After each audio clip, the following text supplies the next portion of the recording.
ہر طرح کی تعریفیں اللہ کے لیے ہیں، ہم اسی سے مدد طلب کرتے ہیں، اسی سے ہدایت کے خواستگار ہیں اور اسی کے حضور توبہ اور استغفار کرتے ہیں۔ ہم اپنے نفس کی برائی سے اور اپنے تمام برے اعمال سے اسی کی پناہ طلب کرتے ہیں۔ جسے اللہ ہدایت دے وہی ہدایت یاب ہے، اور جسے اللہ ضلالت میں گمراہی میں ڈھکیل دے اسے کوئی ہدایت دینے والا نہیں ہے۔ میں گواہی دیتا ہوں کہ اللہ تعالی یکتا ہے، اس کا کوئی شریک و ساجی نہیں، اور گواہی دیتا ہوں کہ محمد اس کے بندے اور رسول ہیں۔ اللہ کے بندوں، میں خود کو اور آپ سب کو اللہ سے تقوی اختیار کرنے کی وصیت کرتا ہوں۔ محترم بھائیوں، ہماری شریعت اسلامیہ کا یہ معلوم اور معروف عقیدہ ہے کہ بندوں کے اعمال تین طرح کی ہیں۔ بندوں کے اعمال کی تین قسمیں ہیں۔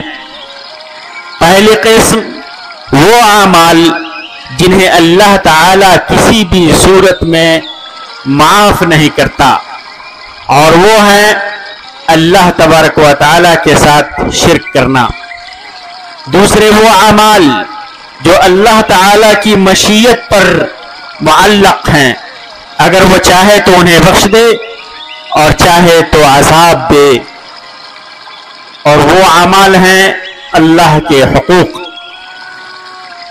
تیسرے وہ اعمال جن کی بخشش قصاص پر معلق ہیں، یعنی ان اعمال پر بدلہ لیا جائے گا، اور اگر ان اعمال کا مداوع دنیا میں نہیں کیا جاتا تو آخرت میں اس کا قصاص لیا جائے گا۔ اور وہ اعمال ہیں بندوں کے حقوق، یعنی اگر کسی پر کسی بھی قسم کا ظلم کیا ہے تو اس کا بدلہ ضروری ہے، وہ ظلم مادی ہو یا معنوی، تھوڑے ہو یا زیادہ، اللہ تعالیٰ کسی بھی ظلم کو نہیں چھوڑے گا، ہر ظالم کو اس کے ظلم کا بدلہ دے گا۔ چنانچہ دوسروں کے حقوق اگر آپ کے ذمہ ہیں اور موت ہو جاتی ہے تو قیامت کے دن اس کا حساب ہوگا، جب ہر کوئی انصاف پسند اور انصاف پرور اللہ کے سامنے حاضر ہوگا۔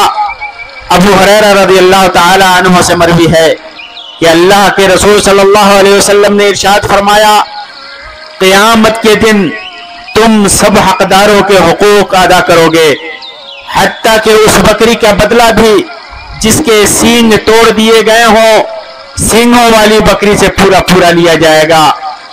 اللہ کے نبی صلی اللہ علیہ وسلم نے، جو کہ خود صادق و مصدق ہیں، جن کی سچائی میں اگر وہ قسم نہ کھائیں پھر بھی ذرہ برابر شک نہیں، اس کے باوجود آپ نے قسم کھائی کہ قیامت کے روز صاحب حق کا حق دلایا جائے گا اور کسی کا حق رہے گا اور بیکار نہیں جائے گا، اور یہ حقوق ہیں، یہ وہ حقوق ہیں جنہیں دنیا میں نہیں ادا کیا گیا تو آخرت میں لا محالہ ادا کرنا ہوگا۔ یہاں تک کہ اگر کوئی سینگ والی بکری نے بلا سینگ والی بکری کو سینگ مارا ہے تو اسے بھی اس کا حق دلایا جائے گا۔ غور کیجئے، یہ بے عقل جانور ہیں، لیکن اللہ تعالیٰ نے اپنے عدل اور کامل انصاف کو بندوں کو دکھایا ہے کہ جانور تک میں اس کا انصاف قائم ہے، تو پھر بندوں کا کیا حال ہوگا۔ یہی وجہ ہے کہ قیامت کے روز ظالم سے مظلوم کا بدلہ لیا جائے گا۔ اس لیے جسے اس بات پر یقین اور ایمان ہے کہ اسے بروز قیامت رب ذوالجلال کے سامنے اپنے سارے اعمال کا حساب دینا ہے، اسے چاہیے کہ اس کی پوری کوشش اور حرص ہو کہ اس کی موت اس حالت میں آئے کہ بندوں کے حقوق سے اس کا دامن پاک ہو، وہ بری الذمہ ہو۔ اللہ کی قسم، اس آدمی کے لیے جو موت اور اللہ کے سامنے پیشی کو یاد کر کے لوگوں کے حقوق مارنے سے پرہیز کرے، اس سے زیادہ نفع بخش کوئی چیز نہیں ہے۔ قرآن مجید کے اندر جہاں لوگوں کے حقوق مارنے سے منع کیا گیا ہے، وہیں پر انہیں آخرت کی یاد دلائی گئی ہے۔ اللہ تعالیٰ فرماتا ہے، وَيْلٌ لِّلْمُطَفِّفِينَ، الذين إذا اكتالوا على الناس يستوفون وإذا كالوهم أو وزنوهم يخسرون ألا يظن أولئك أنهم مبعوثون ليوم عظيم يوم يقوم الناس لرب العالمين. بڑی خرابی ہے، تباہی ہے، ویل ہے ناپ تول میں کمی کرنے والوں کے لیے کہ جب لوگوں سے ناپ کر لیتے ہیں تو اپنا حق پورا لیتے ہیں، اور جب دوسرے کو ناپ کر یا تول کر دیتے ہیں تو کم دیتے ہیں. کیا انہیں اپنے مرنے کے بعد جی اٹھنے کا خیال نہیں اس عظیم دین کے لیے جس دن سب لوگ رب العالمین کے سامنے کھڑے ہوں گے؟ اس لیے ہمیں اس برے دن کے انجام سے ڈرنا چاہیے، اور ہم اس دن کے ڈر سے اسی وقت بچ سکتے ہیں جب مرتے وقت ہمارا دامن ہر طرح کی ذمہ داریوں سے بری اور صاف ہو. لوگوں کے حقوق مارنے کے برے انجام سے اللہ کے ڈرانے کے باوجود ہمارا یہ حال ہے کہ ہم حرام کی طرف اپنا ہاتھ بڑھانے سے تھوڑا بھی نہیں ہچکچاتے. ہم اپنے معاشرے میں امت مسلمہ کے اندر خاص طور سے اللہ ماشاء اللہ چند لوگوں کو چھوڑ کر دیکھتے ہیں کہ اکثر لوگ حرام خوری میں ملوث ہیں. حرام کھا کر موٹے ہو چکے ہیں. سود خوری، دوسروں کی دولت پر شب خون مارنا، دوسروں کی زمین اور جائیداد کو ہڑپنا ہمارا روزمرہ کا شیوا بن چکا ہے. لوگ ایسی بے پرواہ زندگی گزار رہے ہیں جیسے کہ قیامت ہوگی ہی نہیں، انہیں موت آئے گی ہی نہیں، قیامت کے دن ان کا حساب و کتاب ہوگا ہی نہیں. جبکہ اللہ تعالیٰ کے ہاں یہ چیز مقرر حتمی ہے کہ ذرے ذرے کا حساب دینا ہوگا، اور جس کا بھی حق مارا ہے اس کا بدلہ اس سے پورا لیا جائے گا.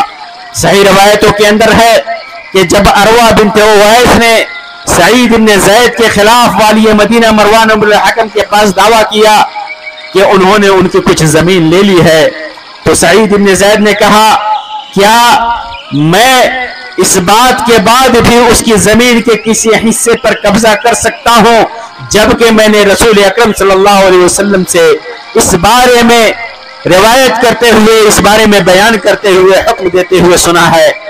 اس پر مروان نے کہا آپ نے رسول اکرم صلی اللہ علیہ وآلہ سے کیا سنا؟ تو انہوں نے کہا میں نے رسول اکرم صلی اللہ علیہ وسلم سے سنا، آپ فرما رہے تھے جس نے عام یا کسی کی زمین میں سے ایک بالشت بھی ظلم سے حاصل کیا ہے تو اسے 7 زمینوں تک کا طوق پہنایا جائے گا. مروان نے کہا کہ اس کے بعد میں کوئی دلیل طلب نہیں کروں گا. اسی وقت سعید بن زید نے کہا اللہم، یہ بددعا کی اس عورت پر، اللہم ان کانت کاذبا فاعم بصرها واجعل قبرها فی دارها. اے اللہ اگر یہ عورت جھوٹی ہے تو اسے بے بصارت کر دے، اس کی نگاہ چھین لے اور اس کے گھر میں ہی اس کی قبر بنا دے. راوی کہتے ہیں کہ میں نے اس عورت کو دیکھا کہ وہ اندھی ہو چکی ہے اور دیواروں کے سہارے چلتی ہے اور کہتی ہے کہ مجھے سعید بن زید کی بددعا لگ گئی ہے. ایک دن ایسے ہی گھر میں چل رہی تھی کہ اپنے گھر میں موجود کنویں میں گر گئی اور وہیں اس کی قبر بن گئی. چنانچہ یاد رکھو کہ دوسروں کے حقوق ضرور ادا کرنا ہے، کیونکہ بروز قیامت ان کا حساب ہوگا. ہم چاہیں نہ چاہیں وہ حقوق تھوڑے ہوں یا زیادہ ہوں، اللہ کے عدل اور سزا سے کوئی نہیں بچ سکتا، کیونکہ اس کا معاملہ بہت بڑا اور بھیانک ہے. صحیح بخاری کے اندر ابو ہریرہ رضی اللہ تعالیٰ عنہ سے روایت ہے، وہ فرماتے ہیں کہ ہم نبی اکرم صلی اللہ علیہ وسلم کے ساتھ خیبر کی لڑائی کے لیے نکلے. اس لڑائی میں ہمیں سونا چاندی مال غنیمت میں نہیں ملا تھا بلکہ دوسرے اموال، کپڑے اور سامان ملے تھے. پھر بنی خبیب کے ایک شخص رفاع ابن زید نامی نے نبی اکرم صلی اللہ علیہ وسلم کو ایک غلام ہدیہ میں دیا. غلام کا نام مدعم تھا. پھر نبی اکرم صلی اللہ علیہ وسلم وادی قرا میں کی طرف متوجہ ہوئے، اور جب آپ وادی القرا میں پہنچ گئے تو مدعم کو، جبکہ وہ نبی کریم صلی اللہ علیہ وسلم کا کجاوا درست کر رہا تھا، ایک انجان سا تیر آ کر لگا اور اس کی موت ہو گئی. لوگوں نے کہا کہ اسے جنت مبارک ہو، کیونکہ بظاہر وہ شہید تھا، لیکن نبی صلی اللہ علیہ وسلم نے فرمایا بالا والذی نفسی بیدہ ان الشملۃ التي أصابها يوم خيبر من المغانم لم تصبها المقاسم لتشتعل عليه نارا. ہرگز نہیں. اس ذات کی قسم جس کے ہاتھ میں میری جان ہے، وہ کمبل جو اس نے تقسیم سے پہلے خیبر کے مال غنیمت میں سے چرا لیا تھا، وہ اس پر آگ کا انگارہ بن کر بھڑک رہا ہے. وہ کمبل بھڑک رہا ہے. جب لوگوں نے یہ بات سنی تو ایک شخص چپل کا تسمہ یا 2 تسمے لے کر نبی اکرم صلی اللہ علیہ وسلم کے خدمت میں حاضر ہوا. اللہ کے رسول صلی اللہ علیہ وسلم نے فرمایا شراکن او شراکان من نار، یہ آگ کا تسمہ ہے یا یہ دونوں تسمے آگ کے ہیں. دنیا میں ہمیں اللہ کے ڈر کے ساتھ زندگی گزارنی چاہیے. یہ ایمان رکھنا چاہیے کہ اللہ کے سامنے حساب و کتاب سے گزرنا ہے. چنانچہ لوگوں کے حقوق مارنا، انہیں حرام اور حرام کھانا عزائم میں سے ہے. تھوڑا بہت ہر طرح کے حقوق مارنے سے بچنا چاہیے کیونکہ سب پر حساب ہوگا. یہ بہت بڑی بات ہے اسلام کے اندر کہ کوئی حرام کھائے، کسی کا حق مارے. وہ لوگ اچھی طرح سن لیں جو لوگوں کے مال ناحق اور ظلمن کھاتے ہیں، خواہ فردی طور پر کھائے، کسی ایک شخص کا کھائیں یا کسی دکان، کمپنی، ادارہ، اسکول، کالج، یونیورسٹی، مسجد، مدرسہ، یتیم خانہ اور کسی حکومتی یا غیر حکومتی ادارہ وغیرہ میں ملازم رہتے ہوئے یا بحیثیت ذمہ دار کھائیں. تھوڑا کھائیں یا زیادہ کھائیں، معمولی سمجھ کر کے کھائیں یا معمولی سمجھ کر نہ کھائیں، سب کا انجام برا ہے. سب کا حساب و کتاب دینا ہے، سب کے حساب سے گزرنا ہے. بھائیوں، موجودہ وقت میں جن برے اور غلط اعمال نے لوگوں پر اپنا تسلط جما لیا ہے اور اس کی مختلف صورتیں معاشرے میں پھیلی ہوئی ہیں، وہ ہے کسی ادارے، خاص طور سے حکومتی اداروں میں رشوت کا عام ہونا، جو مختلف انداز میں کرسی کے نیچے سے لیا جاتا ہے. اور تعجب کی بات تو یہ ہے کہ یہ حرام خوری اتنی پھیل گئی ہے کہ اب کھلم کھلا کی جا رہی ہے. اور یہ سب مٹھائی، تحفہ، ہدیہ، نذرانہ، عطیہ وغیرہ کے نام سے لیا جاتا ہے اور حق سمجھ کر کے لیا جاتا ہے. جبکہ اگر جس منصب پر آدمی ہے اگر اسے چھوڑ دے تو ایک پیسہ بھی اسے کوئی نہ دے. چنانچہ وہ آدمی اپنے منصب کا فائدہ اٹھا کر لوگوں سے رشوت لے رہا ہوتا ہے. بہت سارے لوگ اس کے اندر کوئی حرج نہیں سمجھتے بلکہ بسا اوقات اس پر فخر بھی کرتے ہیں اور بے حیائی کے ساتھ، بے شرمی کے ساتھ لوگوں کے سامنے اپنی حرام آمدنی کا تذکرہ بھی کرتے ہیں. امام مسلم نے اپنی صحیح کے اندر روایت کیا ہے کہ بنی اسد کے ایک شخص کو صدقہ کی وصولی کے لیے اللہ کے رسول صلی اللہ علیہ وسلم نے عامل بنایا. ان کا نام ابن اللہ چیچا تھا. جب وہ لوٹ کر آئے تو انہوں نے کہا کہ یہ آپ لوگوں کا ہے اور یہ مجھے ہدیہ میں دیا گیا ہے. 2 طرح کے مال انہوں نے دکھائے کہ یہ آپ لوگوں کا ہے، یہ صدقہ کا مال ہے اور یہ لوگوں نے مجھے ہدیہ دیا ہے.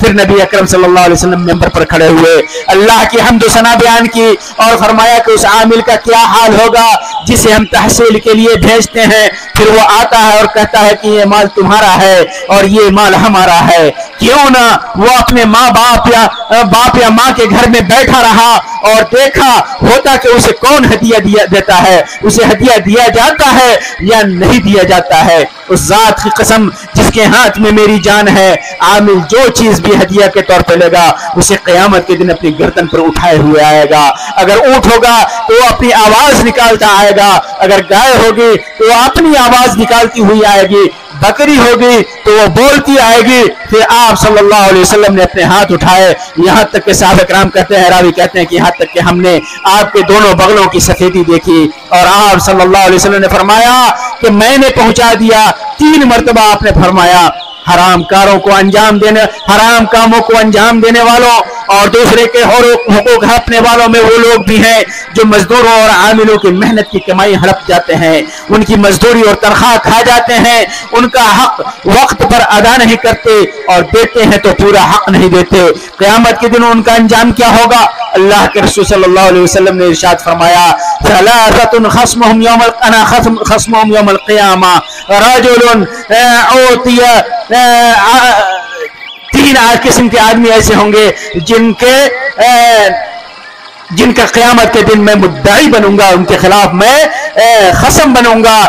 رجل اوتی بی ثم غدر، ایک وہ شخص جس نے میرے نام پر عہد عہد کیا اور پھر اس عہد کو وعدہ کو توڑ دیا. وَرَجُلٌ بَاعَ حُرًّا فَأَكَلَ ثَمَنَهُ, وہ شخص جس نے کسی آزاد انسان کو بیچ کر اس کی قیمت کھائی. وَرَجُلٌ اسْتَأْجَرَ أَجِيرًا فَاسْتَوْفَى مِنْهُ وَمَا لَمْ يُعْطِ أَجْرَهُ, اور وہ شخص جس نے کوئی مزدور اجرت پر رکھا, کام پر رکھا, اس سے پوری طرح کام لیا لیکن اس کی مزدوری نہیں ادا کی. مزدوروں اور کام کرنے والوں کے حقوق کھانے والوں, غور کرو, اپنی فکر کرو. جب قیامت کے دن انصاف اور عدل کرنے والے اللہ کے سامنے خود ان سے اللہ کے رسول صلی اللہ علیہ وسلم خود ان سے مخاصمہ کریں گے, جھگڑا کریں گے, لڑیں گے. چنانچہ چند ٹکے جو تو نے دوسروں کے حق مار کر کھائے ہیں کوئی فائدہ نہیں پہنچائیں گے. اس لیے اس برے عمل سے خود کو دور رکھو. اہل حق کا حق مارنے والوں میں وہ لوگ بھی شامل ہیں جو اپنی بہن بیٹیوں کا حق حرام طریقے سے کھاتے ہیں. جو حقوق اللہ تعالیٰ نے میراث میں ان کو دیے ہیں ان کو مار کر بیٹھ جاتے ہیں.